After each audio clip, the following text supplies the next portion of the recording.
En el nombre del Padre, y del Hijo, y del Espíritu Santo. Amén. Dios está en todas partes al mismo tiempo, todo lo sabe, todo lo ve, todo lo puede. Y la oración es conectar nuestro espíritu con el Espíritu de Dios y poder dejarnos llenar por Él. Dios omnipotente y eterno, nos sentimos felices de estar en tu presencia. Te damos gracias por estar con nosotros, que somos pecadores, y por la iniciativa que has tenido de salvarnos. A través de tu palabra, nos vas purificando de lo malo y nos va santificando. Gracias. Te pedimos que tu Santo Espíritu obre en nosotros, como solo Él sabe hacerlo para transformar nuestra vida. Divino Espíritu de Dios, te abrimos las puertas de nuestro corazón de par en par para que obres en nosotros. Digan conmigo: Santo y Divino Espíritu, destruye en mí toda pereza espiritual, toda indiferencia, toda duda, todo miedo. Lléname plenamente de tu luz, de tu sabiduría, de tu paz, de tu gozo, de tu amor, de tu alegría. A ti, Divino Espíritu, que eres Dios y siempre nos acompañas, a ti sea la gloria, el honor, el poder, la adoración por los siglos de los siglos. Amén. Comenzamos esta enseñanza en el nombre del Padre, y del Hijo, y del Espíritu Santo. Amén. Bueno, mire, estamos mirando qué es lo que ensucia el alma, lo que nos hace a nosotros estar sucios delante de Dios y que tenemos que arrepentirnos, convertirnos. Todos tenemos algo de que arrepentirnos. No podemos decir que no, nada. Por ejemplo, en San Lucas capítulo 3, versículo 7, hay una muestra de que hay gente que quiere llegar a Dios, y ese es el peligro de ustedes y el peligro mío, sin arrepentirnos. Chapeando a Dios, chapeando. Es que yo soy religiosa, es que yo soy cura, no tengo para qué arrepentirme, no tengo nada que cambiar. Y hoy la palabra de Dios dice que todos tenemos de algo que arrepentirnos. Solamente tenemos que examinar qué cosas malas hay en nosotros. Oiga. Juan decía a la multitud que venía a hacerse bautizar por él. Juan decía a la multitud que venía a hacerse bautizar por él. Raza de víboras. ¡Ah, bárbaro! Escuchen estas palabras. Otra vez. Raza de víboras. ¿Quiénes son las razas de víboras? O sea, ¿quiénes son las culebras venenosas? ¿Cuáles son las monjas que son razas de víbora? ¿Cuáles son los curas que son razas de víbora? ¿Cuáles son los laicos razas de víbora? O sea, culebras venenosas. Razas de víboras. ¿Quién les enseñó a escapar de la ira de Dios que se acerca? ¿Y por qué pensaban que, aquí le dice, por qué le está reclamando eso? Dice, yo por el hecho de ser monja, ya no tengo problema, ya Dios me lleva para el cielo directamente. Yo como soy cura, como soy obispo, con todo y zapatos para el cielo. Eso es lo que quiere decir ahí en castellano. ¿Quién les enseñó que eso era así? ¿Que no se iban a encontrar con Dios? ¿Que no iban a entregar cuentas a Dios? ¿O que lo iban a comprar? Produzcan los frutos de una sincera conversión. Aquí está. Aquí está. ¿Quién es la hermana raza de víbora? ¿Cuál es el cura raza de víbora?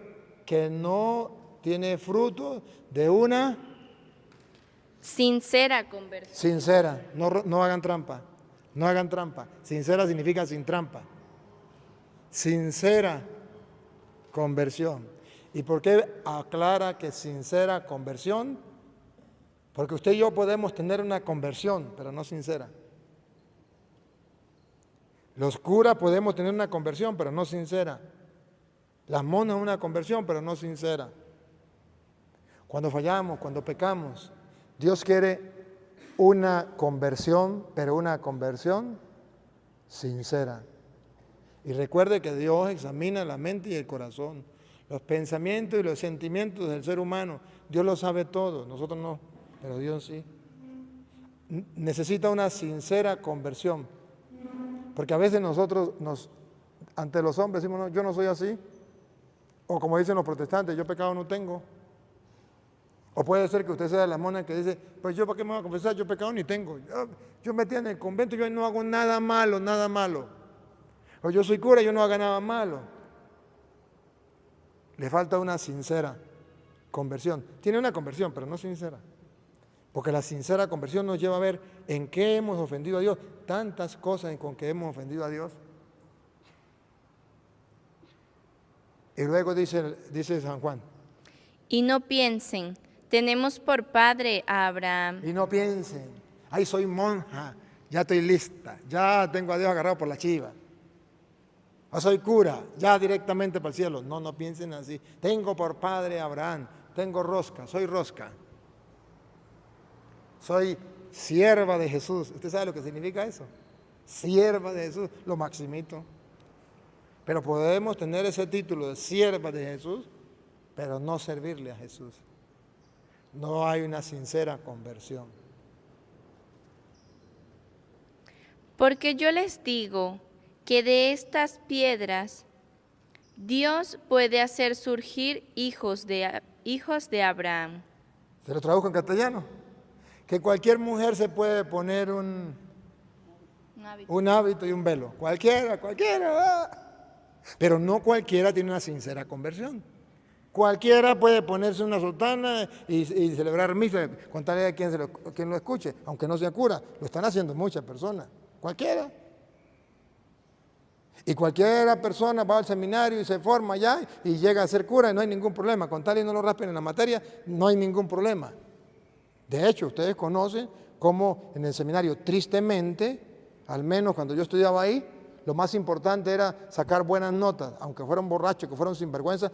No, eso no importaba, lo importante era que sacara buenas notas. La conversión, nada. La santidad, nada. Solamente buscar títulos, el tener títulos, el intelectualismo.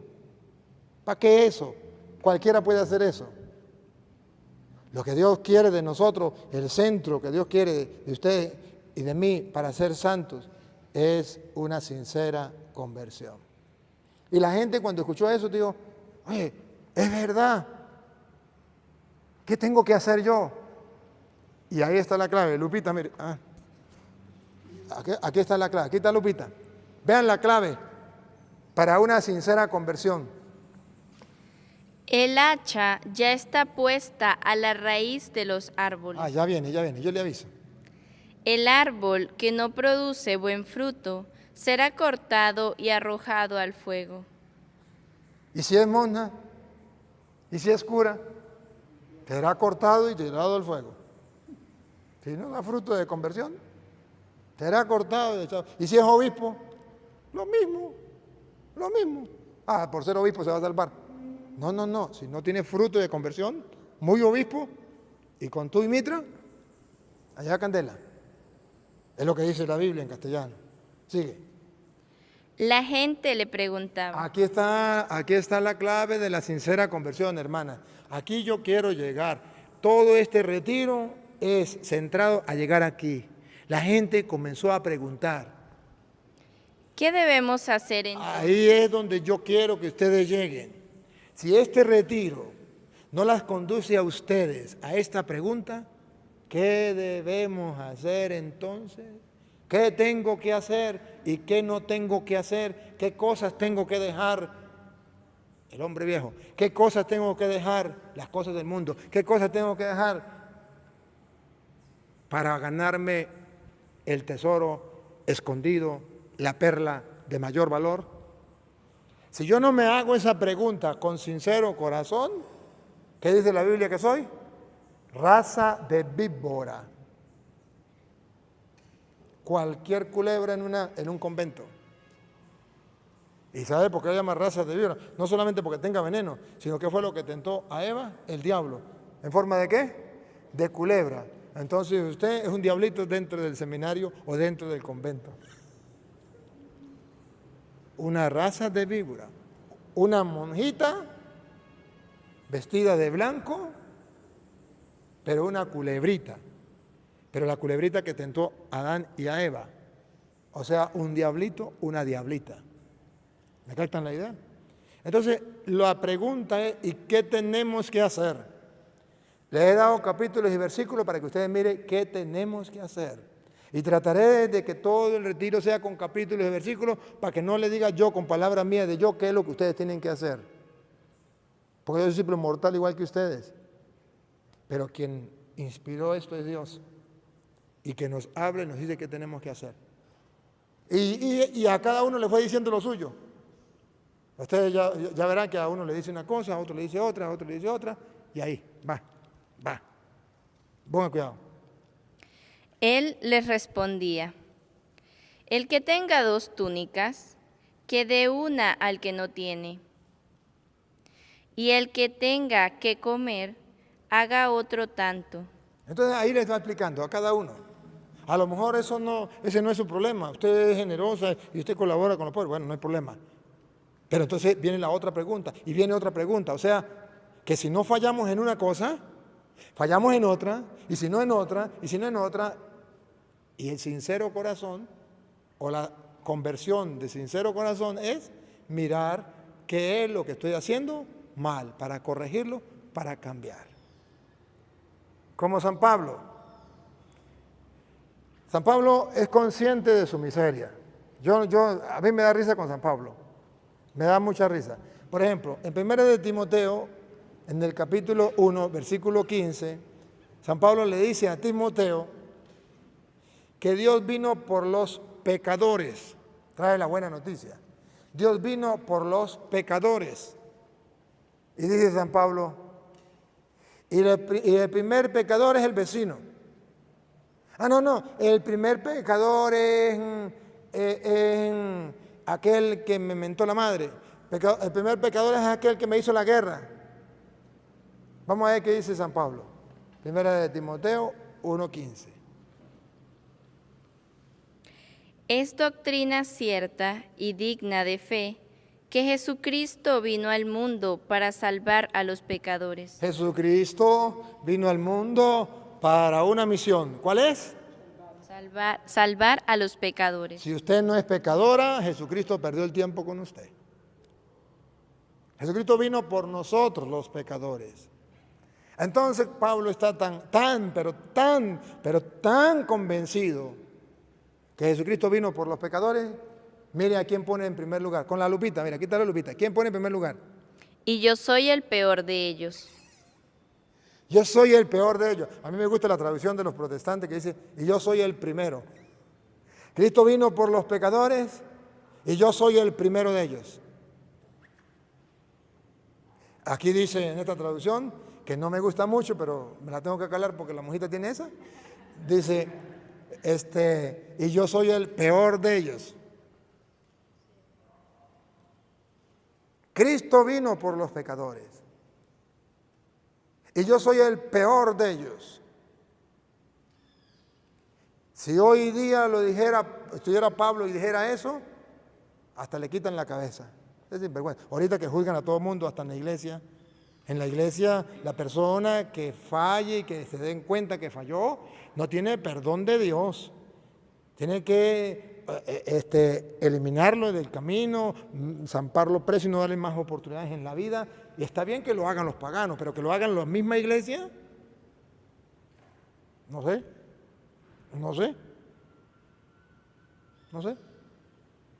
Porque en aquel tiempo Jesús dijo, el que no tenga pecado que lance la primera piedra. Y nadie le echó la piedra, pero hoy día sí le dan piedra. Hoy sí le tiran piedra. Yo pecado no tengo. Hasta dentro de la iglesia. En la iglesia se está señalando. La monja que falla, la rayan y la señalan para toda la vida. El cura que falle, lo rayan y lo señalan para toda la vida. Y todo mundo tiene derecho de abrir un hueco, enterrarlo vivo, echarle tierra y montársele encima. Oh, no. O el catequista que falle. El miembro de la comunidad, el encargado de la comunidad que falle. Ya todo mundo tiene permiso para hundirlo. Por eso ahora la gente dice, yo pecado no tengo. Yo pecado, vamos a hacer lo mismo que los protestantes. Vamos a decir que yo pecado no tengo. ¿Y por qué? ¿Ustedes no se dan cuenta que ahorita existe lo que llaman los escándalos en la iglesia? Porque nadie tiene pecado. Nadie tiene pecado. Lo único que tiene pecado son los que agarran en pecado. Y es un escándalo. ¿Y por qué un escándalo? Porque los demás pecados no tienen. Es un escándalo. Y eso está de moda. Pero en el cristianismo, dice la Biblia, Cristo vino por esos pecadores y yo soy el primero de ellos. Tenemos la tentación de olvidarnos de la misericordia y de juzgar y de condenar. Y Jesús dice, no juzguéis y no seréis juzgados, no condenéis y no seréis condenados. El que estés en pecado que lance la primera piedra. Entonces Pablo dice, yo soy el primero de ellos. Hermanos, ¿alguna vez se han preguntado por qué Pablo dice que él es el primero de ellos? En el versículo 13, San Pablo lea aquí dice el 12, a ver qué dice el 12. Doy gracias a nuestro Señor Jesucristo porque me he fortalecido y Bueno, me he considerado digno. Vamos a leerlo desde el 12. Okay. Vamos a leerlo desde el 12. Aunque está en el 13, pero el 12 pone como la base. Escuche. Doy gracias a nuestro Señor Jesucristo porque me ha fortalecido y me ha considerado digno de confianza, llamándome a su servicio. Dios me llamó, a ustedes, monjas, también la llamó, a mí también me llamó. Y Pablo dice, Dios, en su gran misericordia, por gracia, me llamó a su servicio, sierva de Jesús. A pesar de mis blasfemias. A pesar, ¿cuál era el pecado de Pablo? Blasfemia. La blasfemia. A pesar de mi blasfemia, Persecuciones. Persecuciones. E insolencias anteriores. E insolencias. Hay un pecado que Pablo le remuerde. Él usó la blasfemia, persecuciones. ¿Contra quién blasfemó? ¿A quién persiguió? ¿Y con quién fue insolente? Porque eso es pecado. Por eso dice, yo soy el primer pecador o el más grande de los pecadores. A punto que en 1 Corintios capítulo 15, versículo 5, San Pablo viene a decir que él está totalmente arrepentido de ese pecado. Y él se considera sucio por ese pecado. Y él se considera lo peor. Y él se considera el último de todos. ¿Qué es lo que le remuerde? ¿Cuál es el pecado que le remuerde? Ese pecado que a veces usted y yo tenemos y que no nos damos cuenta. Ese pecado que hoy está de moda, pero que la gente no se da cuenta que es un pecado. Y que ha de remorder la conciencia y que debemos arrepentirnos de ese pecado. La blasfemia, las persecuciones y la insolencia.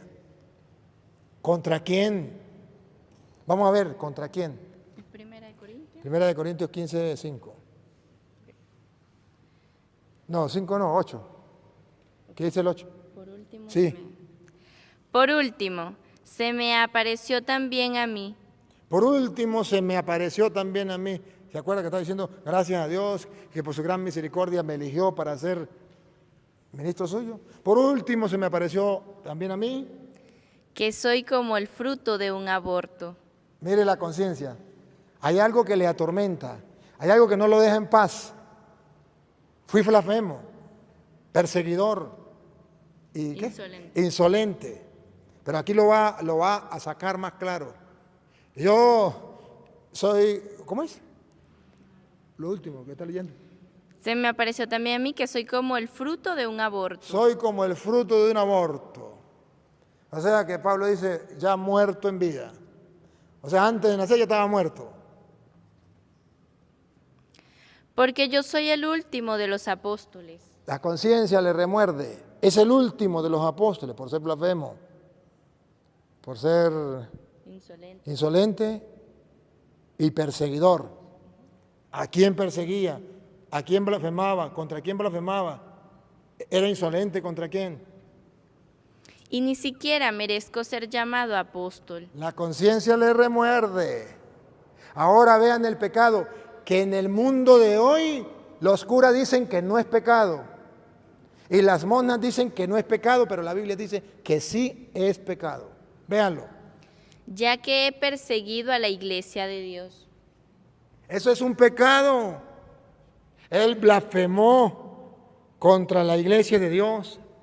Él persiguió a la iglesia de Dios. Él fue insolente contra la iglesia de Dios. Indigno de llamarme apóstol, el último de los apóstoles. Soy un abortivo por haber perseguido a la iglesia de Dios. Eso no lo deja él en paz. Lo dice también en Gálatas 1:13. En Gálatas 1:13 vuelve y dice cuál es su problema, cuál es su pecado, qué es lo que a él le atormenta. Y ya vamos a ver que al final va a decir, y es un aguijón que se me ha clavado en el pecho, y que no lo puedo sacar, y que le he dicho a Dios, Señor, sáqueme este aguijón, y le he dicho, ya lo he hecho, hecho está. Ya lo que fue, dijo el sapo, lo que fue. ¿Ya qué vamos a hacer? ¿Te basta? Mi gracia. Aproveche que yo te perdono. Pero ya fuiste eso. A ver, Gálatas 1:13. Los demás judíos... 13, 1:13. Me fui para el 2, perdón. Seguramente ustedes oyeron hablar ya lo oyeron en la carta a Timoteo, lo oyeron en la carta a los Corintios, seguramente ustedes escucharon hablar de mi conducta anterior en el judaísmo. Blasfemo, perseguidor e insolente. ¿Cómo perseguía con furor a la iglesia de Dios y la arrasaba? Ahí está el pecado. Perseguía a la iglesia de Dios y la arrasaba. Pero, ¿y no será que hay monjas que también están en contra de la iglesia de Dios, estando en la iglesia? Y curas que están en contra de la iglesia de Dios. O sea, en contra de la doctrina, de lo que enseña, en contra de lo que Cristo dejó dentro de la iglesia, de las verdades de fe que el Señor nos ha dejado. Y no es ese el pecado que está de moda ahorita, que todo el mundo se mete a protestante. ¿Y qué hace? Lo primero que hace es atacar a la iglesia, como Pablo, blasfemar contra la iglesia, perseguir a la iglesia, injuriar a la iglesia. ¿No es el mismo pecado que se está cometiendo hoy día? Y lo peor es que los curas dicen, eso es lo mismo ser católico que ser protestante. Eso no es pecado. Hay que ser tolerante, pero hay que ser tolerante, y tolerante significa yo los acepto, pero no les aplaudo. Si le aplaudo, soy cómplice. Tolerante que lo tolero. Veo que está mal y le digo que está mal, pero ¿qué más voy a hacer? No lo voy a matar. Jesús dijo, déjenlo, que crezcan juntos. Un día por allá lo llamará Dios a juicio.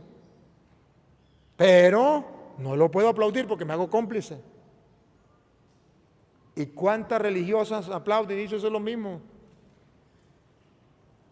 Y la gente viene y alguno de la familia le dice, mire hermanita, usted, yo quiero decirle que bueno, que aquí pues, a veces vienen los pastores a hacer culto en la casa. Eso es lo mismo, ese no es el problema. O a veces, no, pues el culto llegó cerquita y para no ir a la iglesia voy al culto. No, vaya, eso es lo mismo, el mismo Dios, la misma Biblia, lo mismo. Y recuerde que Pablo pertenecía a otra religión. Pablo no era ateo, Pablo era creyente. Y Pablo dice que era más creyente que cualquiera en su religión. Era creyente, pertenecía a otra religión. Pero Pablo no decía, puesto que yo estaba en otra religión, lo estaba haciendo bien. Creía en Dios, en el Dios de Abraham, de Isaac, de Jacob. Era fariseo, de los más creyentes. Guardaba los mandatos de Dios y conocía las Sagradas Escrituras hasta entonces. ¿Y cuál fue el pecado de Saulo? Cuando Jesús le dice, Saulo, Saulo, ¿por qué me persigue? Perseguidor, ¿de qué? De la iglesia. Y ese pecado ya no es pecado hoy día. Ya los curas dicen que eso no es pecado. Las monas dicen que eso no es pecado. ¿Pero qué dice la Biblia? Que eso es un pecado. Y por eso hay monjas que se salen y meten a protestantes como si nada. Curas. Yo, por ejemplo, yo veo un padre que salía por televisión, uno de ojos verdes, muy simpático, guapo, así. Claro, no me llegaba a mí ni por los pies, ¿no? Pero yo soy más simpático que él. Un padre muy, muy agraciado, muy simpático, ¿verdad? Carlos, no sé qué, Carlos era, Putiera, algo así. Alberto, ajá. Y de repente se salió y se fue a una secta y comenzó a hablar veneno contra la iglesia. Hay otro padre que ahorita está pidiendo perdón que la iglesia y que quiere volver, cota, no sé qué, uno blanquito. ¿Qué hizo? Se salió y comenzó a hablar blasfemias contra la iglesia. Dice Pablo, yo blasfemo, perseguidor e injurioso, injuriaba a la iglesia. Pero eso no se ve como pecado. Eso no se ve como pecado, que sí es un pecado. Y cuando usted y yo perdemos el amor hacia la iglesia, el cuerpo de Cristo, la esposa de Cristo, cuando perdemos el amor a la iglesia, el respeto hacia la iglesia. A ver. ¿Cómo se conecta eso con el ecumenismo? Muy bien. En el Concilio Vaticano II, que es un documento de la Santa Madre Iglesia Católica, está definido qué es ecumenismo. Se llama Unitatis Redintegratio, del número 9 al 12. O lo puede leer desde el 4 en adelante. Ahí dice que cuidado con un falso ecumenismo. El falso ecumenismo es decir, todo es lo mismo. El falso ecumenismo es decir, un supermercado de religiones. Eso es falso ecumenismo. Y ahí mismo dice, ¿qué es ecumenismo? Dice, ecumenismo es, y si quiere al menos por curiosidad búsquenlo. Ecumenismo es cuando dos dirigentes o dos pastores de iglesias distintas en público, con la Biblia como árbitro, porque los dos creen que la Biblia es palabra de Dios, expone cada uno su doctrina con la Biblia para que la gente descubra la verdad y vuelvan a la una, así lo dice, a la una y única iglesia de Cristo, que es la Iglesia Católica, en el único culto que dejó Cristo, que es la Eucaristía. Ahí está escrito, Unitatis Redintegratio, Vaticano II, del número 4 al 12. Más consumado está desde el 9 en adelante. Si no está ahí, pues no me crean. Pero búsquenlo, ese magisterio de la iglesia. Ahora, cualquier tonto dice, ecumenismo que yo me vaya al culto protestante, eso no es ecumenismo. Ecumenismo que yo lo llame para que vengan a hagan culto en mi casa, eso no es ecumenismo. Eso es ser tonto, ingenuo. Eso no es ecumenismo. Ecumenismo entonces que yo vaya cante las canciones de ellos y no les diga nada, que yo le diga a mi familia, eso es lo mismo, vayan ustedes. No, eso no es ecumenismo. Y si somos los curas, eso sería abandonar las ovejas ante los lobos que vienen. Ser un asalariado que cuando ve venir el lobo, huye. Entonces, eso es un gran problema que tenemos, un falso concepto de ecumenismo. Lo que yo hago es ecumenismo. Yo a los pastores les pongo una silla, les doy la Biblia, les doy el micrófono, les doy el tiempo, ¿cuánto tiempo va a hablar? 1 hora, 1 hora. Usted habla 1 hora, yo hablo 1 hora y compartimos y que salga la verdad. Eso se llama ecumenismo, eso lo pide, lo autoriza, lo manda, lo enseña la Santa Madre Iglesia Católica. Yo no estoy haciendo nada que no esté mandado por la Santa Madre Iglesia Católica, Magisterio. Que la gente diga que a mí me gusta pelear con los evangélicos, que digan lo que quieran, pero a las pruebas me remito, ahí están los videos. A la prueba me remito. Y compare los videos con el Concilio Vaticano II, Unitatis Redintegratio. A ver si no lo estoy haciendo. Ahora, aquí entonces San Pablo dice que eso es un pecado. Y dice San Pablo, me remuerde la conciencia, 2 Corintios capítulo 12, versículo 7. San Pablo dice, y es que cargo un aguijón dentro de mí. El Satanás me carga con ese aguijón, me remuerde la conciencia. 2 Corintios 12, 7. Y para que la grandeza de las revelaciones no me envanezca, Para no sentirme orgulloso, para no sentirme impecable, para no sentirme yo el santo y los demás son unos pecadores. tengo una espina clavada en mi carne. Tengo una espina clavada en mi carne. Fui blasfemo, fui perseguidor, fui... ¿La otra? Insolente contra la iglesia. Yo creo que fue un aborto. Soy el último de los apóstoles, indigno de llamarme apóstol, porque perseguía a la iglesia. Ya todos ustedes saben cuál era mi problema, haber perseguido a la iglesia. Y cuando iba camino a Damasco, Saulo, Saulo, ¿por qué me persigue? ¿Quién eres tú? Yo soy Jesús a quien tú persigues. Entonces hay un aguijón, hay una espinita que el diablo me ha metido. ¿Cómo es? Tengo una espina clavada en mi carne, un ángel de Satanás que me hiere. 3 veces pedí al Señor que me librara, pero Él me respondió, te basta mi gracia. Te basta mi gracia. Es verdad, le remuerde la conciencia, ¿verdad que sí? Pero ahí tienes mi gracia, yo te perdono, te basta mi gracia. Yo te limpio, yo te purifico. Pero eso tienes que cargarlo para que no te creas el santo. Entonces por eso dice él, Cristo vino por los pecadores y yo soy el primero de ellos. Te basta mi gracia.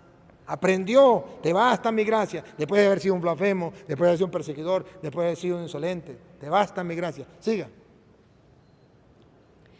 Porque mi poder triunfa en la debilidad. Más bien, me gloriaré de todo corazón en mi debilidad, para que resida en mí el poder de Cristo. Entonces me doy cuenta que yo fallé.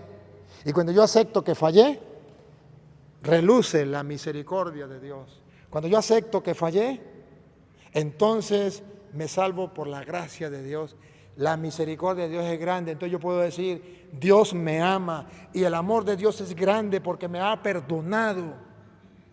Y si yo no siento la experiencia del perdón de Dios, si yo no siento la experiencia del perdón de Dios, entonces yo no puedo amar a Dios.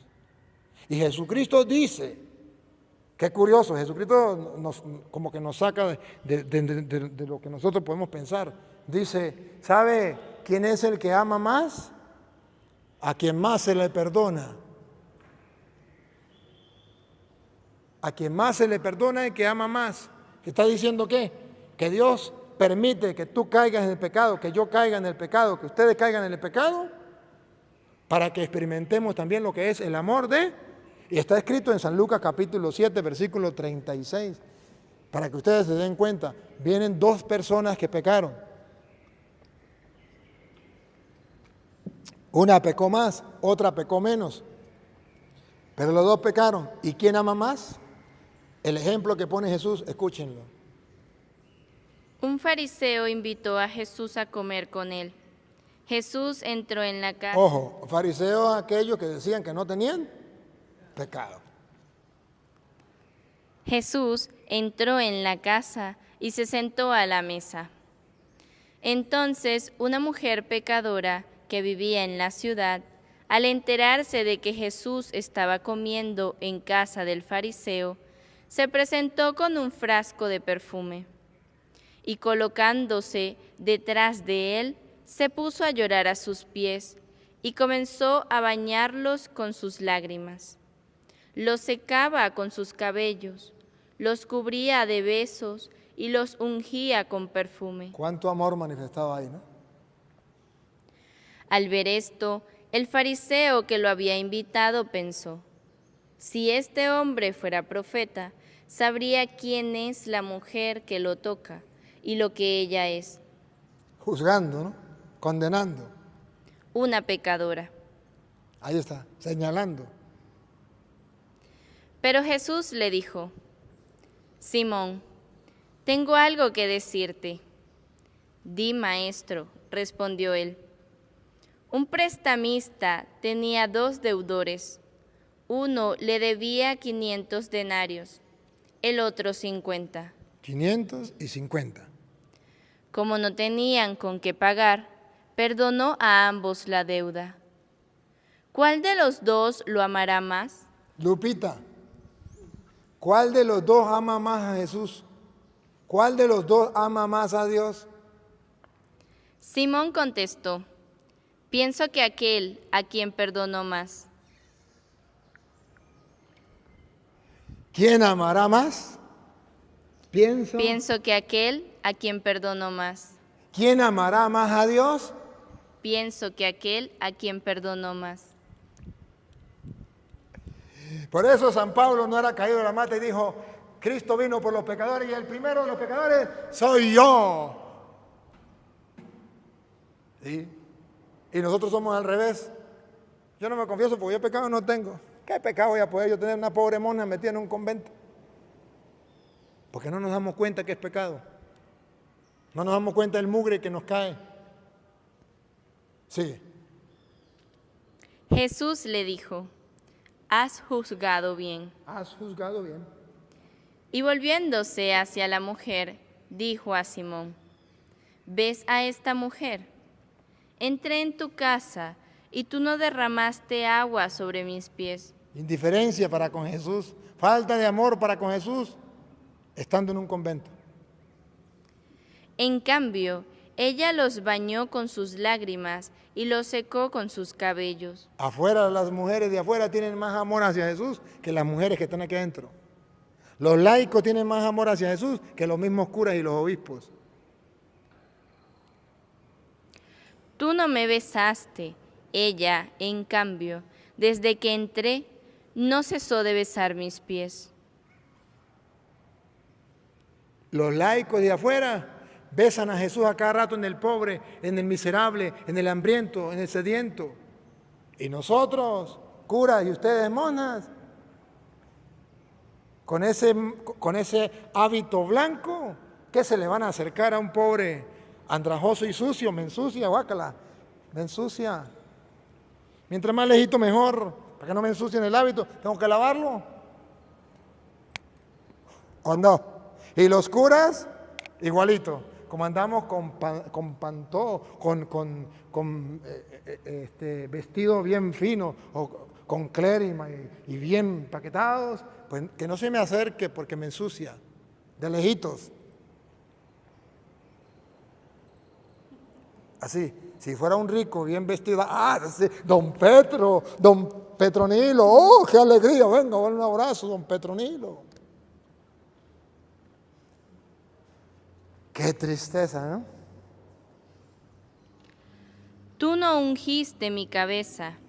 Ella derramó perfume sobre mis pies. Nos está reclamando la falta de amor. Esos somos nosotros, los siervos del Señor, faltos de amor a Jesús. Por eso te digo que sus pecados, sus numerosos pecados, le han sido perdonados. ¿Por qué? Porque ha demostrado mucho amor. Y entonces, siga. Pero aquel a quien se le perdona poco, demuestra poco amor. Al que más se le perdona, más ama. Y cuando usted y yo no nos reconocemos pecadores, vamos por mal camino. El amor disminuye hacia Dios. Pero cuando usted y yo reconocemos nuestros pecados, que somos pecadores, entonces brota el amor más, cada día va creciendo. Ayer amaba a Dios menos que hoy. Hoy lo amo menos que mañana. Mañana lo amaré más que hoy. Porque he experimentado que me perdona, dice el Papa Francisco. ¿Qué dice el Papa Francisco? Dios no se cansa de perdonar. Nosotros nos cansamos de pedirle perdón porque ya está de moda lo mundano. Ay, yo voy a confesarme otra vez de nuevo y si vuelvo a pecar, ¿para qué me confieso? Es que ya me he confesado varias veces y he vuelto a caer, entonces ¿para qué me confieso? Y no sabe, aquí está la Biblia, dice, ¿por qué Dios permite que caigamos en pecado? ¿Y por qué permite que nosotros reflexionemos sobre el pecado? Para que aprendamos a ver el amor de Dios. Donde abundó el pecado, sobreabundó la gracia. Y que Jesús vino, no por los justos, vino por los pecadores. Y que hay más alegría en el cielo por un pecador que se arrepiente que por 99 justos que no necesitan de arrepentirse. Entonces, hermanas, necesitamos urgente lo que decía San Juan, reconocer que necesitamos una conversión de sincero corazón y examinar en qué estamos fallando para no ser raza de víboras. Pero eso sí, capaces de juzgar, sí somos. De condenar, capaces de condenar, sí somos. ¿Y qué hacer entonces si somos pecadores? Pues bueno, ahí está mostrando la Biblia, si somos pecadores, te basta mi gracia, donde abundó el pecado, sobreabundó la gracia, a quien más se le perdona, más ama. Entonces no me voy a amargar como Judas, entonces no me voy a desilusionar como Judas y me voy a desesperar como Judas y me voy a quitar la vida como Judas. No, si existe el perdón, si existe la misericordia de Dios, yo la voy a aprovechar, yo la voy a disfrutar. Y cuando Pedro le dijo, Señor, ¿y cuántas veces tengo que perdonar? 7 veces. ¿Y qué le dijo Jesús? No te digo 7 veces, sino 70 veces 7. 70 veces 7. Porque Dios perdona así, 70 veces 7. Dios nos lleva cuenta de nuestros delitos. ¿Se acuerda de David? ¿Se acuerdan de David? Misericordia, Señor, por tu bondad, por tu inmensa compasión, borra mi culpa, lava del todo mi delito, limpia mi pecado. Primera condición, porque yo reconozco mi culpa. Sincera conversión. Tengo siempre presente mi pecado, me duele. Contra ti solo pequé, cometí la maldad que aborrece. En la sentencia tendrás razón, en el juicio brillará tu rectitud. Mira que en la culpa nací, pecador me concibió mi madre. ¿Te gusta un corazón sincero y en mi interior me inculca sabiduría? Rocíame con el hisopo y quedaré limpio, lávame, quedaré más blanco que la nieve. Hazme oír el gozo y la alegría, que se alegren los huesos quebrantados. Aparta de mi pecado tu vista, borra en mí toda culpa. ¡Oh Dios! Crea en mí un corazón puro. Crea en mí un corazón puro a través de la palabra. Crea en mí un corazón puro. Renuévame por dentro con espíritu firme.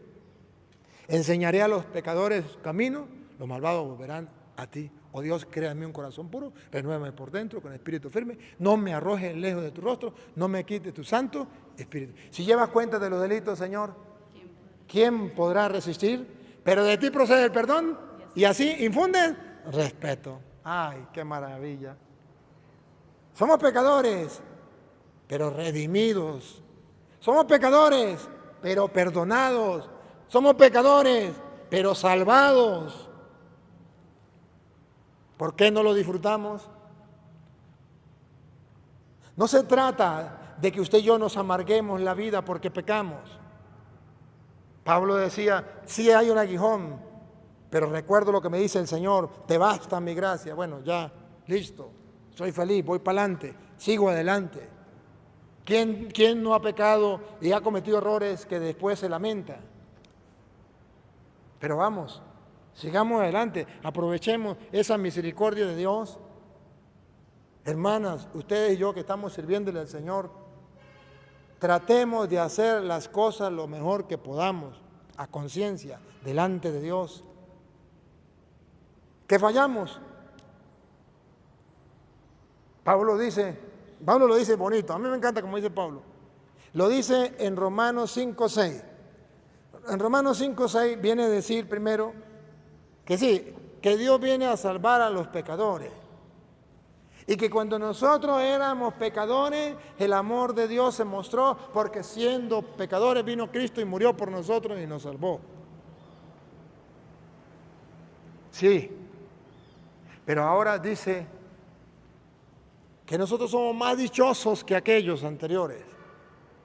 Porque si ya Cristo derramó su sangre en la cruz por nosotros, ya tenemos más opción que ellos. Vamos a ver cómo lo dice la Biblia. Romanos 5 o 6. En efecto, cuando todavía éramos débiles, Cristo, en el tiempo señalado, murió por los pecadores. Cristo murió por los pecadores. ¿Captan la idea? Y usted y yo decimos que no tenemos pecado. Entonces no murió por nosotros. Perdió su sangre derramada en la cruz. Murió por los pecadores. Difícilmente se encuentra alguien que dé su vida por un hombre justo. Difícilmente encontramos una persona que dé la vida por un hombre justo. Es muy difícil. Puede ser que lo haya. Tal vez alguno sea capaz de morir por un bienhechor. Tal vez alguien pueda morir por un justo, por un bienhechor. Pero miren el amor de Dios, véanlo. Pero la prueba de que Dios nos ama, Otra vez, pero la prueba de que Dios nos ama, ya pasó la prueba, ha gustado esa prueba, la ha saboreado. Otra vez, pero la prueba de que Dios nos ama, pero la prueba de que Dios nos ama, ¿cuál es la prueba? Vean, es que Cristo murió por nosotros cuando todavía éramos pecadores. pero la prueba es que Cristo murió por nosotros cuando todavía éramos pecadores. Esa es la prueba del amor de Dios. De modo que el sacramento de la confesión, donde Dios nos perdona los pecados, es la prueba más grande del amor de Dios. Y es donde usted y yo podemos expresarle también a Dios nuestro amor. Me perdonó. A quien más se le perdona, más ama. ¿Por qué no aprovecharlo? ¿Por qué no disfrutarlo? Y ahora que estamos justificados, Y ahora que estamos justificados y ahora que Él ya derramó su sangre por nosotros, justificados por su sangre, con mayor razón seremos librados por Él de la ira de Dios. con mayor razón seremos librados de la ira de Dios. Y ustedes saben cómo, a través del sacramento de la confesión, que ahorita se lo voy a mostrar. Para que ustedes descubran, hermana, el tesoro grande que tenemos a nuestro alcance. Tenemos la salvación en nuestras manos, la aprovechamos, la dejamos. Yo sé de religiosas que duran años sin confesarse. Ustedes no, las que están allá en el internet, en las redes. Yo sé de curas que duran años sin confesarse. ¿Sí? No lo entiendo. Me preguntan, yo no lo entiendo. Sumo, resto, multiplico y divido, no me da, no me cuadra. ¿Cómo se explica eso? Sí. Porque si siendo enemigos fuimos reconciliados con Dios por la muerte de su Hijo, mucho más ahora que estamos reconciliados, seremos salvados por su vida. Ahora que nos ha reconciliado, seremos salvados por su vida. Él viene a reconciliarnos. Entonces, como Pablo sabe esto, entonces San Pablo dice allá en 2 de Corintios, capítulo 5, versículo 17, que éramos pecadores destinados a la condenación, pero Él nos va a salvar, nos da la oportunidad del hombre viejo a un lado, el hombre nuevo a otro lado. Que si creemos en Cristo, ya pertenecemos al hombre nuevo. Pero ¿y qué pasos tenemos que dar? ¿Cómo dice Pablo? Vamos a ver. El que vive en Cristo, La monja que vive en Cristo, el cura que vive en Cristo, es una nueva criatura. es una nueva criatura. Lo antiguo ha desaparecido. Ahí se desprendió de todo lo material, se desprendió del pecado, se desprendió del mundo para buscar el tesoro. Lo antiguo ha desaparecido. Un ser nuevo se ha hecho presente. Un ser nuevo se ha hecho presente. Para esto estos retiros. Esa es la única intención que yo tengo con estos retiros. Brindarles a ustedes la oportunidad de que miren cómo dejar a un lado el hombre viejo y cómo ser una nueva monja, de modo que entre 100 años ya toda la iglesia la reconocerá como santa. ¿Santa qué? Santa Blanca Lucía. ¿Santa qué? Santa Goretti se llama. ¿Sí? Santa Goretti. Bueno, ya hay una Santa Goretti, ¿no es? Sí. Bueno, será Santa Goretti 2. Entonces, tenemos que buscar la manera. De eso se trata. El hombre viejo quedó atrás. Somos un hombre nuevo. ¿Pero cómo? ¿Cómo? No tenemos que hacer mayor cosa, hermanos. No tenemos que hacer mayor cosa. Está a nuestro alcance. Véanlo. Vean. Y todo esto procede de Dios. No depende de nosotros. Depende de Dios, pero nosotros tenemos que hacer algo. Dale. Que nos reconcilió con Él por intermedio de Cristo. Ahí está, el primer paso. Dios ya mandó a su Hijo, tanto amó Dios al mundo, que entregó a su Hijo para que todo el que crea en Él no perezca, sino que tenga vida eterna. Y ya Él derramó su sangre en la cruz. Perfecto. Entonces, Dios, todo esto depende de Dios. ¿Cómo es otra vez? Que nos reconcilió con La palabra clave, nos reconcilió. Estábamos peleados, ahora nos reconciliamos. Estábamos apartados, ahora nos reconciliamos. Estábamos enojados, ahora nos reconciliamos. Nos reconcilió con Él con Él por intermedio de Cristo. por intermedio de Cristo, cuando Cristo murió en la cruz. Pero bueno, eso fue hace 2000 años, yo no estaba. ¿Y cómo me va a alcanzar esa sangre a mí, esa redención a mí? Véanlo con la lupita. ¿Cómo me alcanza a mí esa reconciliación de Dios? Vean. Y nos confió Y nos confió, vean, cómo se prolonga esa salvación de Cristo en la cruz. ¿Cómo se prolonga? Nos confió, así se prolonga. ¿Qué nos confió? el ministerio de la reconciliación. ¿Cómo se prolonga la misericordia de Dios que nos limpia y nos purifica y nos hace hombres nuevos cuando nosotros queramos? A través del trabajo. El trabajo de la reconciliación que nos confió a los hombres, que hoy día llamamos sacerdotes. ¿Y por qué sacerdotes? Porque el único que, según la Biblia, Hebreos 5:1 en adelante, tiene la potestad de ofrecer dones y sacrificios para el perdón de los pecados, se llama el sacerdote, más nadie. Ustedes lo pueden leer en la casa, tarea para la casa, Hebreos 5:1 en adelante. Por eso nosotros llamamos al que ¿quién es el que puede administrar el ministerio de la reconciliación? El sacerdote. Pero es que eso está escrito. Solo el sacerdote puede hacer ese servicio para el perdón de los pecados, tanto del pueblo como los de él, porque él también se tiene que confesar. Entonces Dios nos dejó el ministerio de la reconciliación en manos de hombres.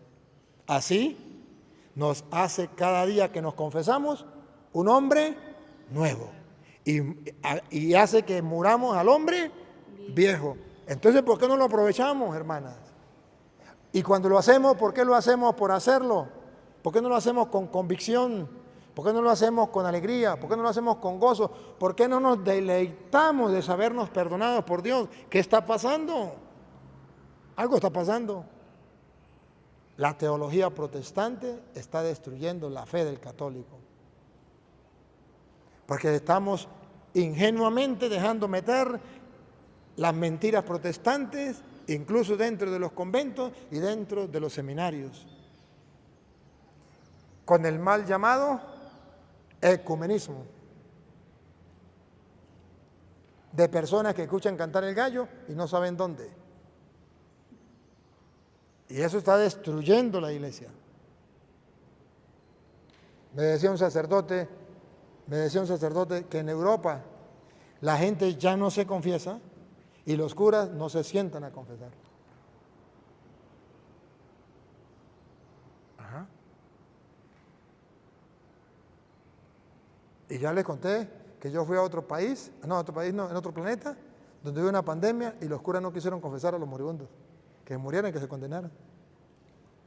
No quisieron darle el ministerio de la reconciliación, donde Dios estaba salvando. Sí, aquí está. ¿Qué significa el ministerio de la reconciliación? Véanlo. Ese ministerio que Dios nos confió, nos dejó para que se prolongue la misericordia de Dios a lo largo de toda la historia. ¿Qué hace un cura cuando se sienta a confesar? ¿Qué pasa en su vida cuando usted se confiesa? Véanlo, véanlo. Atención.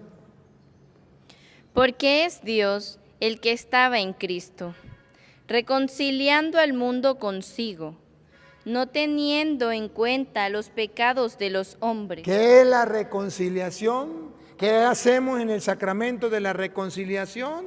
¿Qué es lo que ganamos? Dios no lleva cuenta de los pecados de los hombres. Ya nos dejó el ministerio de la reconciliación. ¿Para qué? Para no llevar cuenta de los pecados de los hombres. En castellano, el día en que usted se muera, ¿qué pecados tendrá que pagar? Los que por pena, por miedo o por sinvergüenza no los confesó. Los que confesó, arrepentido y recibió la absolución, Dios no lleva cuenta de los delitos. A través de la reconciliación, Dios estaba, ¿qué? Por medio de Cristo, ¿cómo es ese? Porque es Dios el que estaba en Cristo, reconciliando al mundo consigo, no teniendo en cuenta los pecados de los hombres. Ya Dios no lleva en cuenta los pecados de los hombres. ¿Se acuerda? Yo no sé si ustedes conocieron el seminario cuando yo estudié y había las películas que pasaban en el seminario. Había una cosa de grandota así, que había una cinta, era de cinta. En el teatro ponían, ¿cómo le llamaba eso? Se llamaba, vamos a ver, cine, el cine, así, y lo proyectaban allá. Pero resulta que los curas, antes de poner la película, tenían que verlo ellos primero. Ahí viene para qué. Y que para quitarle toda la pornografía que tuviese. Entonces cortaban los pedazos de cinta y pegaban, y los seminaristas íbamos a ver y no veíamos nada de pornografía. Porque ya los curas habían hecho un trabajo, habían quitado la pornografía, habían unido la cinta y allá se veía solo lo bueno y lo malo ya lo habían quitado. El día en que ustedes se mueran, el día que yo me muera, Dios no va a pasar la película de la vida. Pero toda la pornografía que hay en la vida de nosotros, todas las cosas malas, todo el pecado, se ha quitado en el sacramento de la reconciliación. Y si usted no tuvo delicadamente, detalladamente, cuidado para que no se le escapara nada, ustedes saben lo que va a ser el juicio final cuando vean el video de la monja Ángela, y el mundo entero lo podrá ver, porque Dios llamará, según dice San Mateo 25, 31 en adelante, llamará a todas las naciones, a todos los hombres y mujeres de todas las naciones, y ahí va a pasar la película de cada uno. Ahí es donde yo digo, valió la pena pasar la pena y decir mis pecados. Porque los que tenga reservados y no lo haya confesado porque me da pena con el cura, mañana le dará pena con el cura, con la mamá, con la tía, con el hermano, con el sobrino, con todos. Y eso sería lo más triste. Porque es ahí cuando la persona no puede decir, yo soy inocente. Ya todo el mundo se dio cuenta que es culpable y nadie puede decir Dios es malo. Ahí lo está viendo. Dios es justo. Por eso la Santa Madre Iglesia Católica nos enseña a nosotros a confesarnos, ojalá cada 15 días, cada mes, máximo cada 3 meses. Una monja que busque la santidad no debería confesarse más de un mes. De verdad que no. Que se lo tome en serio. No debería durar más de un mes sin confesarse. Seguro que no. Y si lo deja más de un mes, Yo no sé qué busca esa monja aquí en el convento. Yo no sé. Es como si no se bañara. ¿Usted se imagina una monja que dure un mes sin bañarse? Ahora, ¿qué tal un año? Porque el cuerpo se lava con agua y jabón y el alma se lava con la confesión. Y ahí lo dice, ¿no? Dios no lleva cuenta de los delitos, no lleva cuenta de los pecados. Su misericordia. Pero eso lo confió, nos confió el ministerio de la reconciliación. Ese pedacito los protestantes no lo toman en cuenta. Ponen la lupa en lo demás, pero cuando llega el pedacito donde dice que Dios le dio ese ministerio de la reconciliación a los hombres, nos dejó el ministerio de la reconciliación, ese pedacito se lo saltan. Ahí dice, no, tiene que ser directamente con Dios o en la pata de un palo. Que no es así. Que la Biblia dice que es a través de un hombre que Dios nos va a perdonar, que Dios nos va a vestir de nuevo. ¿Recuerdan al hijo pródigo? San Lucas capítulo 15, versículo 20, póngale el 21 en adelante, o desde el 20. Desde el 20, el muchacho toma la decisión de ir a buscar a su padre. Pero ustedes verán cómo la Biblia va mostrando que Dios va a perdonar, que Dios le va a poner un vestido nuevo, un anillo nuevo, una sandalia nueva, pero no él personalmente. Para eso tiene a aquellos que él le dio el ministerio de la reconciliación. Sus ministros, sus siervos. Pongan cuidado. Lucas 15, 20 en adelante. Entonces partió y volvió a la casa de su padre. ¿Se acuerda de dónde viene? De la cochinera. ¿Y cómo viene? ¡Guácala! Lleno de caca de cochino. Ah, no. Ahora vean el amor de Dios, pero también vean la misericordia a través de la reconciliación. Vean. Cuando todavía estaba lejos, su padre lo vio. ¿Se da cuenta que Dios espera todos los días que las monjas se conviertan? Que los curas nos convirtamos. Todos los días. Y se conmovió Y profundamente. cuando ve que la persona quiere cambiar, Dios se conmueve y dice que esto es lo que yo quiero, que sea santo. Eso es lo que yo quiero, salvarlo. Por eso Jesús se llama Jesús, Salvador del mundo, porque salvará al mundo de sus pecados, según dice Mateo 1:21. Él se le llama Jesús porque es el que va a salvar al mundo de sus pecados. Vean, Corrió a su encuentro, el Padre Dios corrió a su encuentro. lo abrazó Uy, guácala, estaba lleno de caca. A Dios no le importa eso. Dios sabe que estaba trabajando con caca. Dios lo sabe. Y Dios dice, yo lo amo. Por eso llama misericordia. A ver, ¿qué significa misericordia? Dos palabras compuestas. Mise de miseria y cordia de corazón. Un corazón que ama al miserable. Así como es, lleno de caca. Brincó y lo abrazó. y lo besó. Y lo besó, guácala. Pero vean que le va a poner un vestido nuevo, no él. Para eso tiene los ministros de la reconciliación. Vean. El joven le dijo, Padre, pequé contra el cielo y contra ti. No merezco ser llamado hijo tuyo. El arrepentimiento, que habla Juan. Arrepiéntase, raza de víboras. Pero el padre dijo a sus servidores, Ahí está, vean los curas, juegan en la acción, los curas. No, mejor le tomo una foto. Aquí, para tomar la foto con la derecha. Vean. traigan... No, niña, no, pero el padre. Ay, perdón. ¿Va a tomarle la foto a los curas? Ah, no, quiere que le tome la foto a los curas. A ver, Pero el padre dijo a sus servidores, pácata, ahí están los curas. Ahí están los ministros de la reconciliación. Véanlo otra vez, otra foto.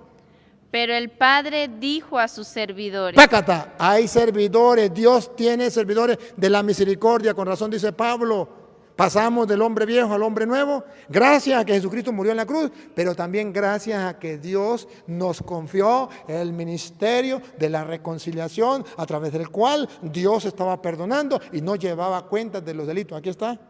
El Padre dijo, ahora sí con la lupa, otra vez. Pero el Padre dijo a sus servidores. Ahí están los curas, otra vez. Pero el Padre dijo a sus ¿Les servidores. presto la lupa? Para que vean los curas ahí. Otra vez. Pero el Padre dijo a sus servidores. ¿Qué dijo a los servidores? Traigan enseguida la mejor ropa. Eso se llama limpiarlo. Quítenle la caca. Eso lo hace un cura. Quitarle la caca. Por eso el confesionario, el diablo no quiere el confesionario, no quiere que los curas confiesen y no quieren que ustedes se confiesen. Porque ahí es donde dejamos el vestido viejo, el hombre viejo. Traigan vestido. Y vístanlo. Vístanlo, quítenle el mugre que tiene.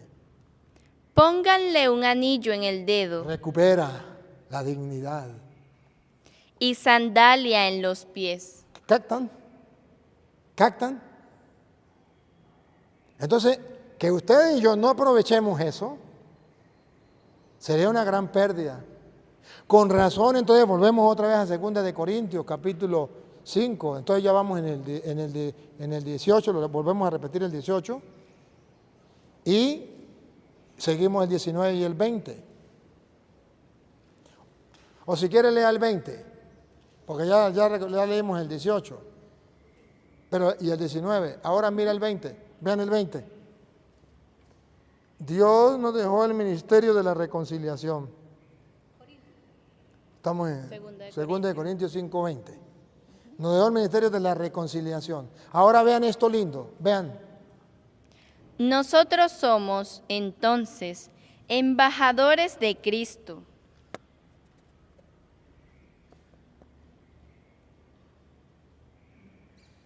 Vean quiénes son los sacerdotes. ¿Otra vez? Nosotros somos, entonces, embajadores de Cristo. ¿Hombres pecadores? Sí. ¿Débiles y frágiles como cualquiera? Sí. ¿Del mismo material de carne y hueso? Sí. ¿Y entonces cuál es la diferencia entre los demás? Somos embajadores de Cristo.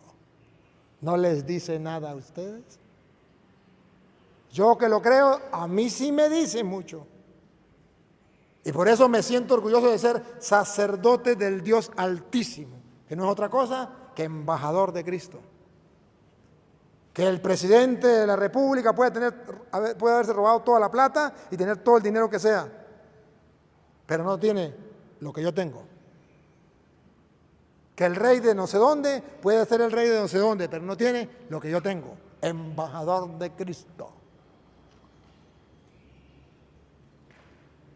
Pero lo mundano, el secularismo y la teología protestante nos está robando los tesoros que tenemos en la iglesia. Nos está echando tierra a la doctrina de la iglesia. Y esto ya no lo enseñan los catequistas. ¿Cómo lo van a enseñar si los curas no se lo han enseñado a ellos? ¿Y cómo lo van a enseñar los curas si en los seminarios tampoco se lo han enseñado a ellos? ¿Y cómo lo van a enseñar los profesores del seminario si en la casa tampoco se lo enseñaron a ellos? ¿Y cómo se lo van a enseñar a ellos si los padres de familia nadie se lo enseñó? Y vamos, el círculo. Pero está en la Biblia. Entonces, ¿qué tenemos que hacer? Agarremos la Biblia, desempolvemos la Biblia, saquémosla, vamos a leerla, vamos a disfrutarla, vamos a gustarla y vamos a reconocer que toda la doctrina de la Santa Madre Iglesia está sustentada ricamente en la Biblia.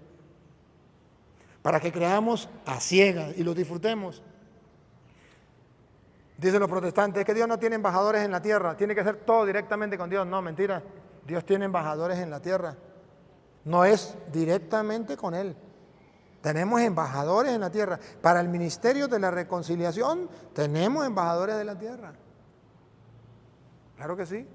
Que ellos no lo quieran creer, ese es el problema de ellos. Pero en la Biblia está. Si ustedes miran, por ejemplo, San Lucas capítulo 17, versículo 11, hay un ejemplo de ese embajador en la tierra.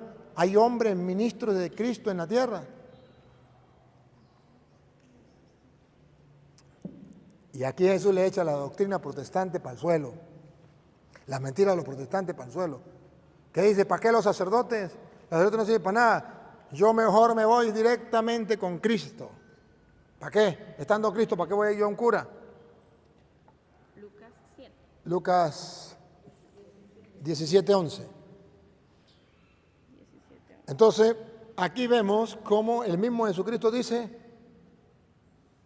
yo quiero hacer algo por ti, pero vaya y preséntese a los sacerdotes. Escuchemos. Mientras se dirigía a Jerusalén, Jesús pasaba a través de Samaria y Galilea. Al entrar en un poblado, le salieron al encuentro 10 leprosos, Lepra representa el pecado.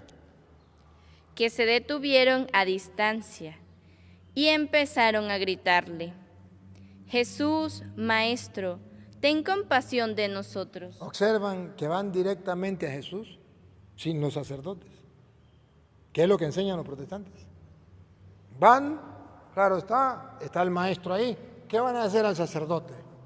Vamos directamente con Jesús, la teología protestante.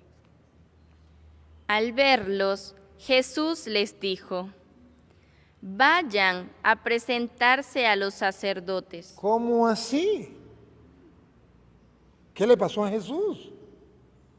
¿Por qué Jesús le dijo, por qué no le dijo, vengan, yo los voy a sanar, saramamá y quedan sanos? ¿Por qué Jesús no lo hizo? ¿No tenía poder? ¿Por qué Jesús lo manda a los sacerdotes? Esto lo pusieron ahí de lujo. Esto lo pusieron ahí porque no tenían más nada que decir. Esto lo pusieron ahí porque no sé qué estarían pensando los apóstoles en ese momento, lo pusieron ahí. Eso es un agregado ahí que no sabemos por qué, quién lo metería ahí. No, eso es palabra de Dios. Para decir que la teología protestante no es bíblica. Y ningún protestante, nadie en el mundo, y reto cualquiera donde sea, me puede decir a mí que la Biblia diga que no puedo ir a un sacerdote y que está prohibido confesarme con un sacerdote, que tiene que ser directamente con Dios con la pata y un palo. No, aquí muestra que ellos fueron directamente a Jesús y le dijeron, Señor, ten misericordia de nosotros. ¿Y Jesús tuvo misericordia? Sí tuvo misericordia. ¿Cómo? Vaya, preséntese a los sacerdotes. ¿Y qué pasó cuando fue a presentarse a los sacerdotes? Y en el camino quedaron purificados. Por creer en la palabra de Dios, por creerle a Jesús, por la obediencia, ya cuando va de camino queda perdonado. Porque es Dios quien perdona, pero el sacerdote es el que declara, yo te absuelvo, yo te absuelvo. No dice en mi nombre, yo te absuelvo de todo tu pecado, en el nombre del Padre, del Hijo y del Espíritu Santo. Yo no soy el que perdono, es el Padre, el Hijo y el Espíritu Santo quien perdona. Entonces, ¿por qué nosotros, si lo tenemos aquí, por qué no lo gustamos? ¿Por qué no lo saboreamos? Y si lo sabemos, ¿por qué no lo enseñamos? ¿Por qué estamos dormidos? ¿Se acuerda? Mientras los trabajadores del reino, que son las monjas y los curas, duermen, los protestantes siembran la cizaña. ¿O no? Ellos no duermen. Ellos están constantemente, dale, que dale, dale, que dale. Y el Papa está reclamando, lo vamos a escuchar. El Papa dice, ya se perdió el deseo de salvar almas. Ya se perdió el deseo de rescatar, el celo apostólico. Ya se perdió. ¿Lo tienen ahí? ¿Lo ponemos al Papa a ver? A ver qué dice el Papa. Porque el Papa le habló a los obispos, le habló a los curas, le habló a las monjas. ¿Y qué le dijo el Papa? Esto me encanta, me fascina.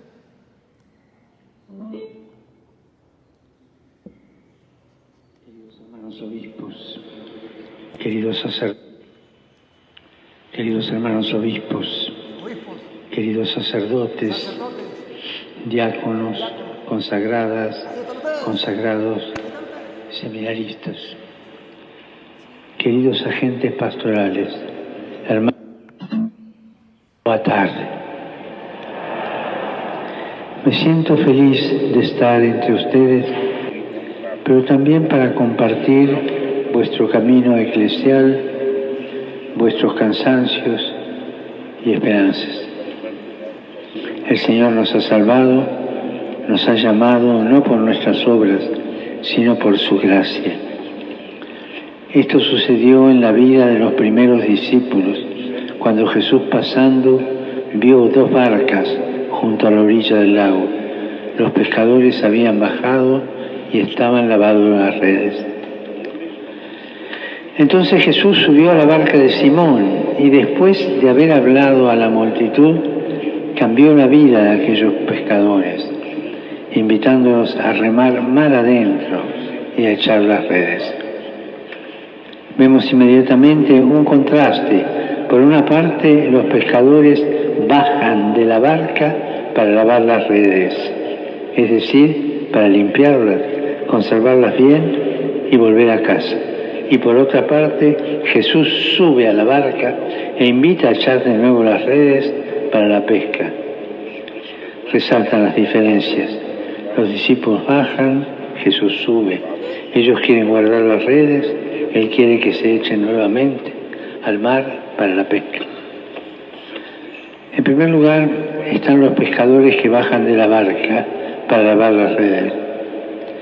Esta es la escena que se presenta ante los ojos de Jesús. Él se detiene precisamente allí. Hacía poco que había comenzado su predicación en la sinagoga de Nazaret, pero sus compatriotas lo habían empujado fuera de la ciudad e incluso habían intentado matarlo. Entonces él salió del lugar sagrado y comenzó a predicar la palabra entre la gente, en las calles donde las mujeres y los hombres de su tiempo se afanaban cada día. A Cristo lo que le interesa es llevar la cercanía de Dios, precisamente a los lugares y a las situaciones donde las personas viven, luchan, esperan, a veces teniendo entre las manos fracasos y frustraciones, justamente como esos pescadores que durante la noche no habían sacado nada. Jesús mira con ternura a Simón y también a sus compañeros que cansados, amargados, lavan sus redes, realizando un gesto repetitivo, automático, pero también lleno de fatiga y de resignación. No quedaba más que volver a casa con las manos vacías. A veces en nuestro camino eclesial podemos experimentar un cansancio similar. Cansancio. Alguien decía, temo el cansancio de los buenos. Un cansancio cuando nos parece que entre las manos solo tenemos redes vacías.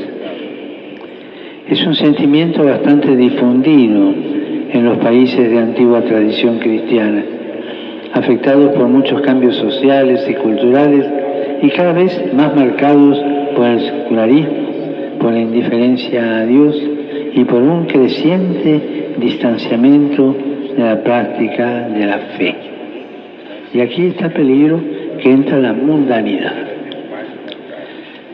Y esto a menudo se acentúa por la desilusión o la rabia que algunos alimentan en relación a la Iglesia, en algunos casos por nuestro mal testimonio y por los escándalos que han desfigurado su rostro y que llaman a una purificación humilde, constante, partiendo del grito de dolor de las víctimas que siempre han de ser acogidas y escuchadas.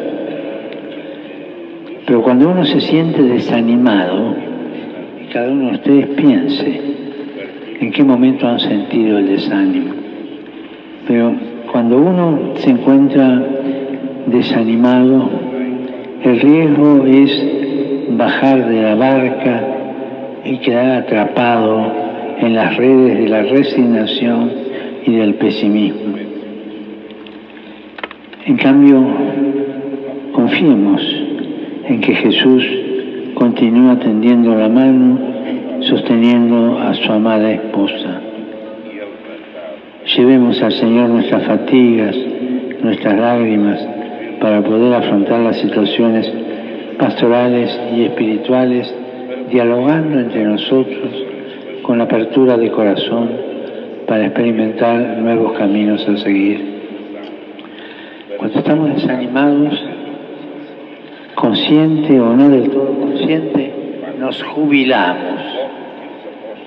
jubilamos del celo apostólico y lo vamos perdiendo y nos transformamos en funcionarios de lo sagrado.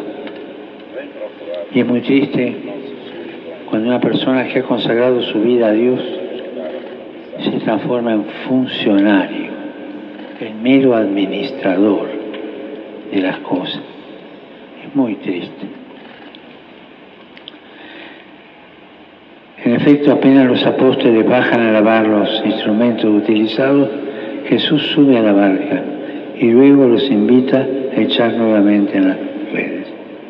El momento del desánimo, el momento de la jubilación, dejemos que Jesús suba a la barca de nuevo, con la ilusión del primer tiempo, esa ilusión que debe ser revivida, reconquistada, reeditada.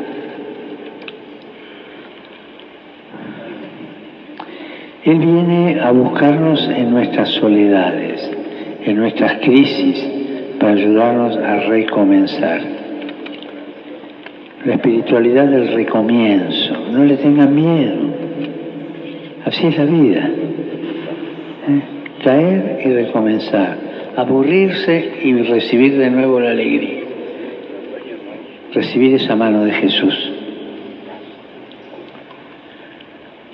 También hoy pasa por las orillas de la existencia para reavivar la esperanza y decirnos también a nosotros, como a Simón y a los otros, navega mar adentro, echen las redes.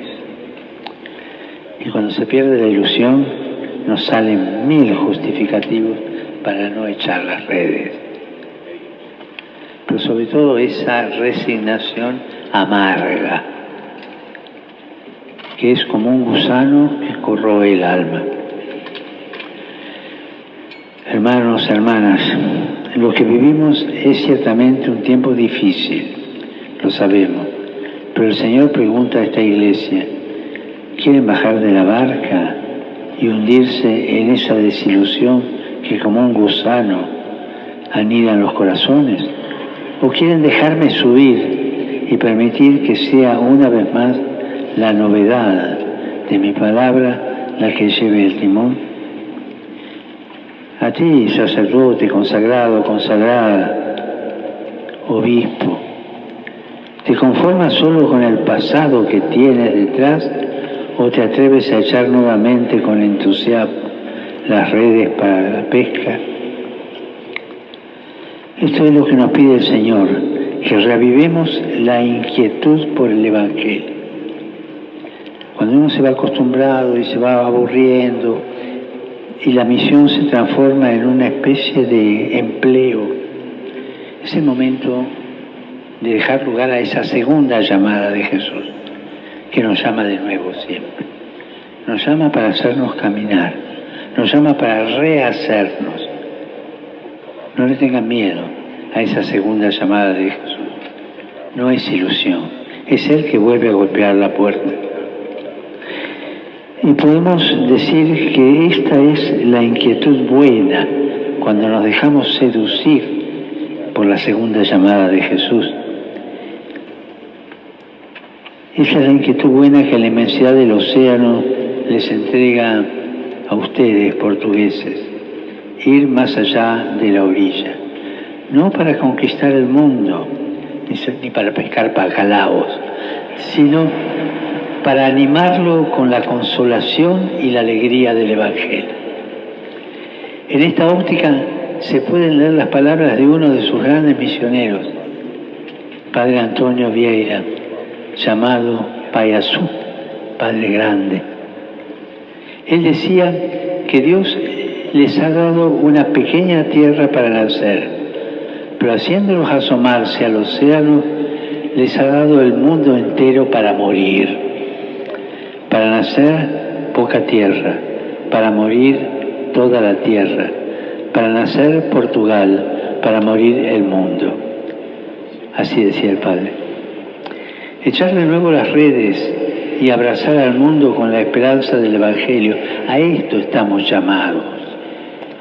No es tiempo de detenerse, no es tiempo de rendirse, no es tiempo de amarrar la barca en la tierra o de mirar hacia atrás.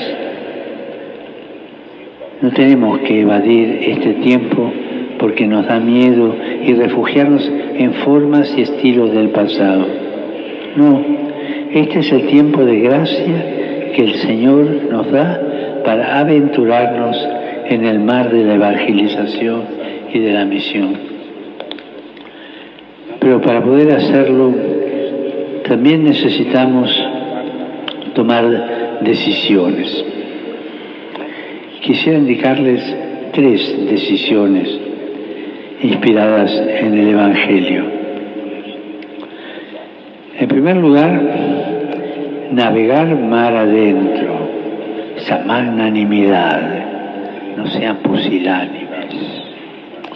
Navegar mar adentro, para echar nuevamente las redes al mar, es necesario dejar la orilla de las desilusiones y del inmovilismo, tomar distancia de esa tristeza dulzona y de ese cinismo irónico que tantas veces nos asaltan frente a las dificultades.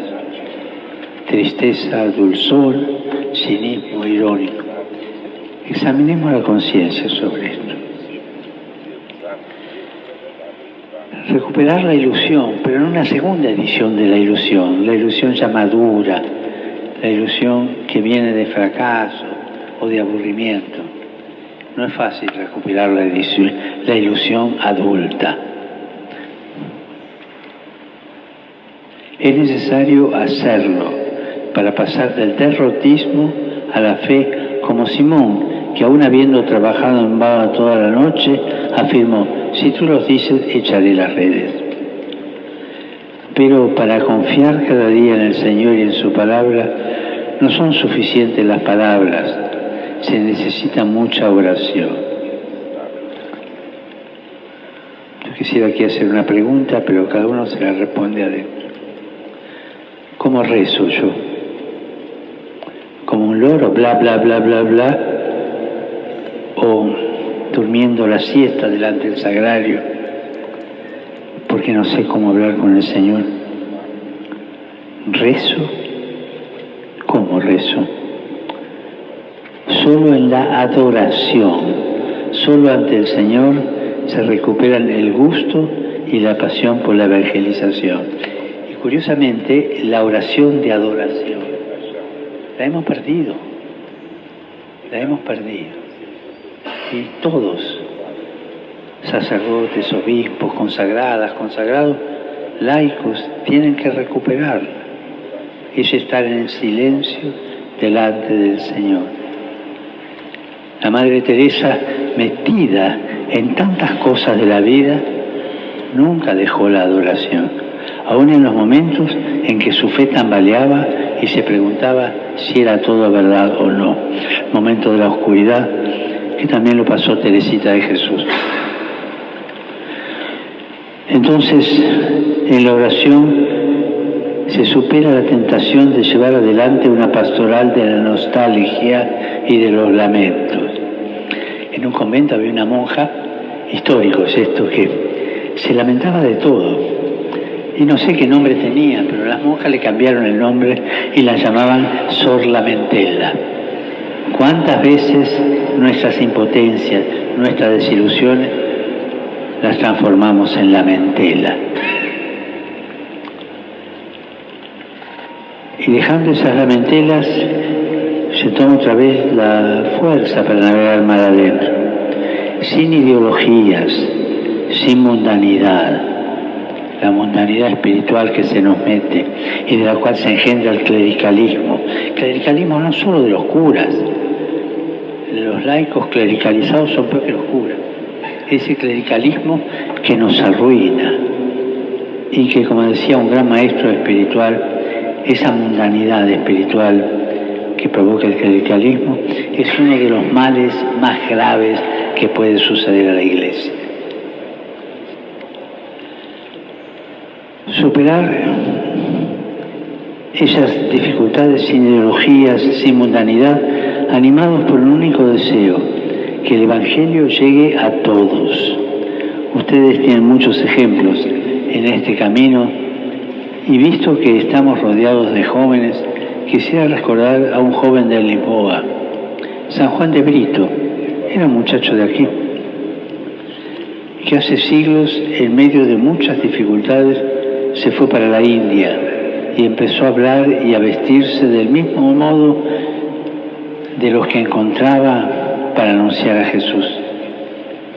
También nosotros estamos llamados a sumergir nuestras redes en el tiempo en que vivimos, a dialogar con todos, a hacer comprensible el Evangelio, aun cuando para hacerlo podamos correr el riesgo de alguna tormenta. Como los jóvenes que vienen aquí de todo el mundo para desafiar las olas gigantes, también nosotros vayamos mar adentro, sin miedo. No tengamos miedo de afrontar el mar abierto, porque en medio de la tormenta y de los vientos contrarios Jesús viene, y viene a nuestro encuentro, y nos dice, tranquilízate, soy yo, no tengas miedo. ¿Cuántas veces hemos tenido esa experiencia? Cada uno se contesta adentro, y si no la hemos tenido es porque algo falló durante la tormenta. Una segunda decisión es llevar adelante juntos la pastoral, todos juntos. En el texto Jesús confía a Pedro la tarea de navegar mar adentro, pero después habla en plural, diciendo echen las redes.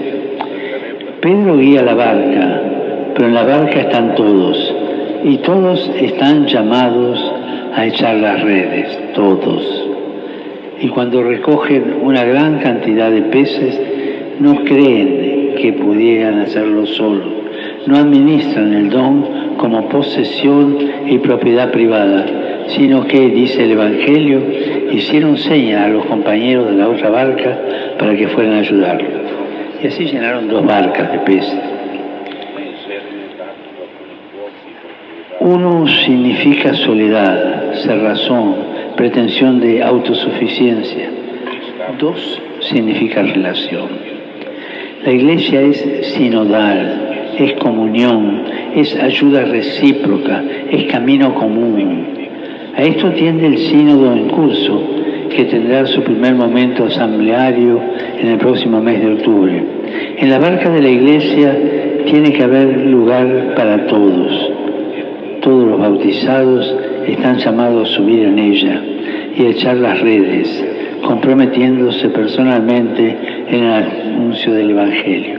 Y no olviden esta palabra, todos, todos, todos. A mí me toca mucho el corazón cuando tengo que decir, abrir perspectivas apostólicas, aquel paso del Evangelio en que no van a la fiesta de bodas del Hijo y está todo preparado. ¿Y qué dice el Señor de la fiesta? Que dice, vayan a los confines y traigan a todos, todos, todos, sanos, enfermos, chicos y grandes, buenos y pecadores, todos. Que la Iglesia no sea una aduana para seleccionar quienes entran, no, todos.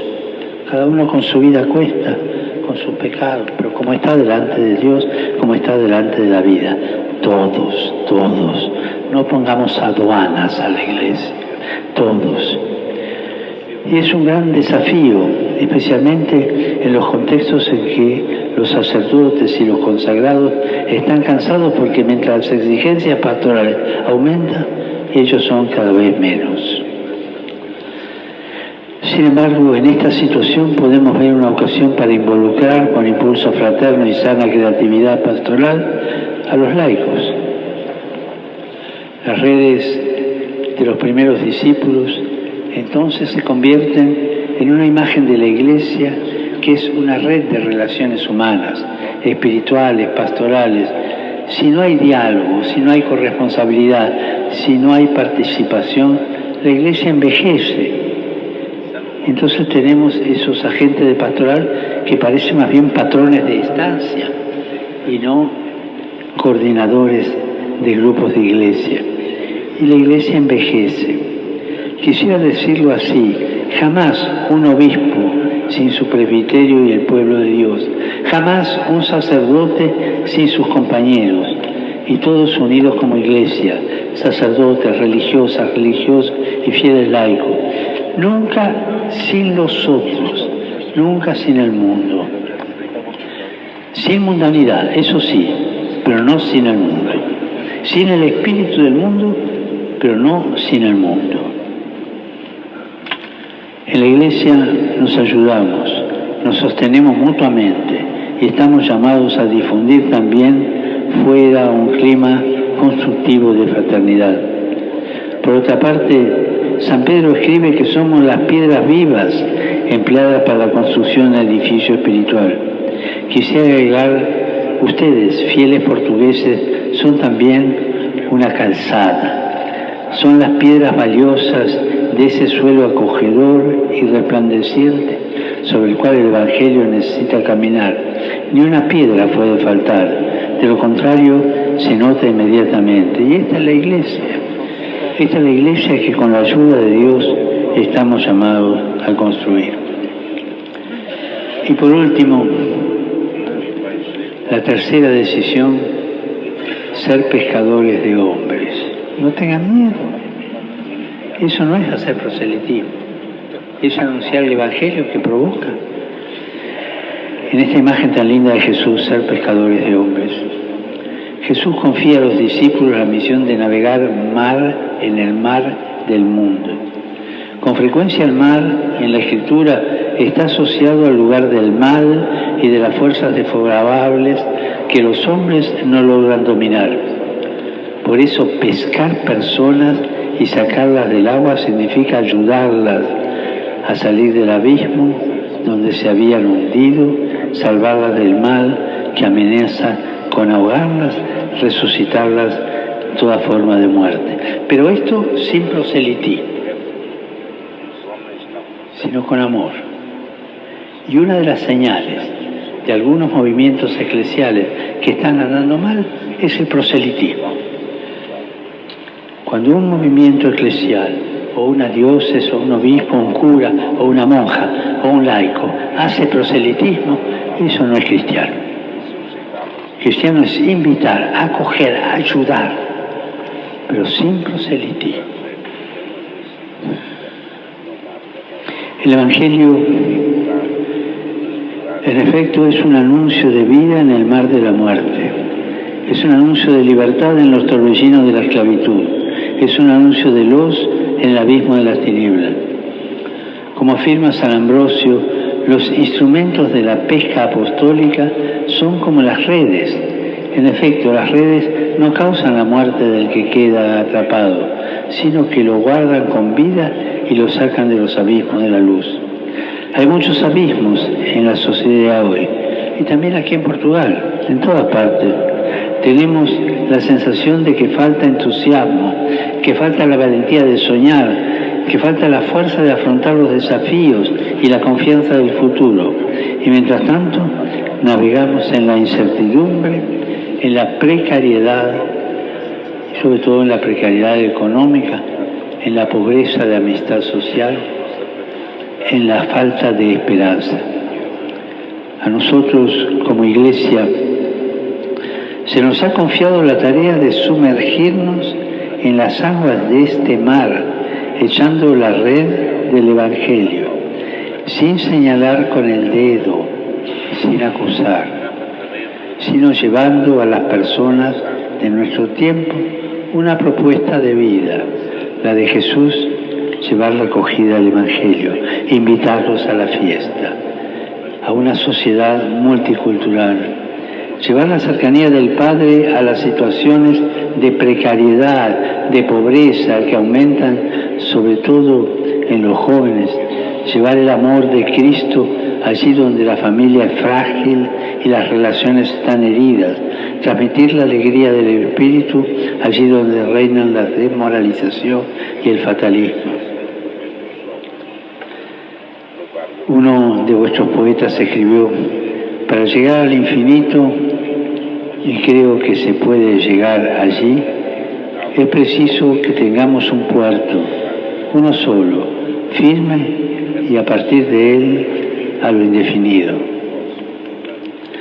Soñamos la Iglesia portuguesa como un puerto seguro para quienes afrontan las travesías, los naufragios y las tormentas de la vida. Queridos hermanos y hermanas, a todos, laicos, religiosos, religiosas, sacerdotes, obispos, a todos, no tengan miedo, echen las redes, no vivan acusando esto es pecado, hasta aquí no es pecado, vengan todos, después hablamos, pero que sientan primero la invitación de Jesús, y después viene el arrepentimiento, después viene esa cercanía de Jesús. Por favor, no conviertan la iglesia en una aduana.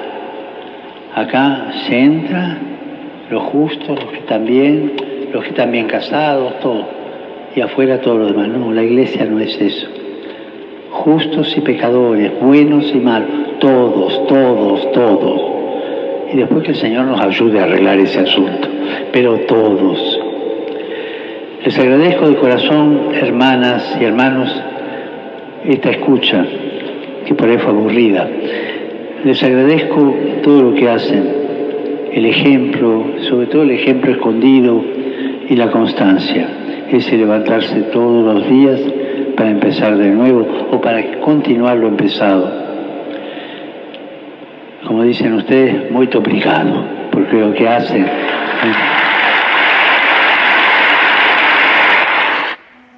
Si lo tuviera aquí, le daría un abrazo, un beso y un mordisco en el pescuezo. Qué fantástico, qué maravilloso. De las cosas que me impactaron, algo así como que temo al desaliento de los buenos, al cansancio de los buenos. Ustedes, las monas cansadas, no evangelizan. Yo quiero mañana el pedacito donde dice que no hagamos proselitismo, que eso no es hacer proselitismo, que es evangelizar, que hay que evangelizar. Yo quiero aclararlo porque ni los curas saben qué es proselitismo, ni las monjas saben qué es proselitismo. El Papa habla que no al proselitismo, pero sí hay que llevar la evangelización. ¿Qué es el proselitismo y qué es la evangelización según la Biblia? Porque el Papa tiene razón. Entonces la gente dice, el Papa está diciendo que no podemos ir a predicarle a otras personas. No, eso no es. El Papa dice que eso es evangelizar, eso hay que hacerlo. Lo que el Papa no quiere es el proselitismo. ¿Y qué es proselitismo? Si mañana no me acuerdo, les digo, si no ustedes me acuerdan. Y luego, pues, aquí está clarito lo que el Papa pide. Y es la voz de Dios. No tiene desperdicio. Vuélvanselo a ver. No tiene desperdicio. Y es especial para nosotros. Gracias, Papá Dios, porque a través del Papa, tu representante aquí en la tierra para nosotros, los cristianos, nos has hablado de manera tan linda, tan hermosa. Ayúdanos a no ser sordos a tu voz, a escucharte de mil maneras, porque nos has hablado de muchas maneras. A ti, Dios, que quiere que todos los hombres se salven y lleguen al conocimiento de la verdad, a ti sea la gloria, el honor, el poder, la adoración por los siglos de los siglos.